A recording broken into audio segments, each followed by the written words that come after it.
مساء الخير على متابعينا، حلقة جديدة من برنامجكم مجال للكلام. النهارده هنتكلم عن الفنان اللي اتلقب بالفنان المثقف. عايزين تعرفوا هو مين؟ هقول لكم بعد الفاصل. كلام سليم. لكن عندكم ثقة في نفسكم ولا دي كمان لأ؟ النهارده هنتكلم عن الفنان عبد العزيز مخيون. اتولد في قرية أبو حمص في البحيرة، قرية صغيرة. من وهو صغير كان بيحب التمثيل جدا، لدرجة إن هو قرر فعلا يدرس التمثيل ودخل معهد الفنون المسرحية. درس وشارك في أفلام مسرحيات كتير. الأفلام اللي شارك فيها زي فيلم الكرنك والهروب والبيضة والحجر، والمسلسلات اللي شارك فيها زي ليالي الحلمية وأم كلثوم يونس ولد فضل.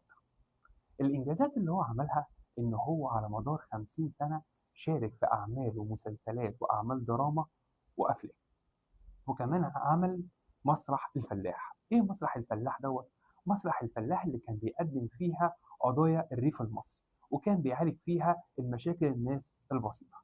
الجوائز اللي هو حصل عليها، حصل على جايزة من مهرجان القاهرة الدولي والمهرجان القومي للسينما المصرية. أما في حياته الشخصية كان عايش حياة بسيطة جدا.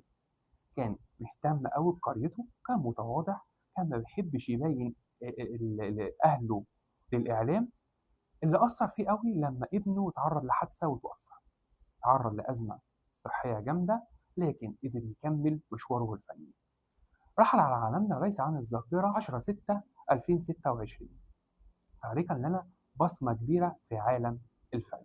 وبكده خلصت حلقتنا، واستنونا في حلقة جديدة من برنامجكم مجال للكلام مع الإعلامي الدكتور حسام حسن. سلام.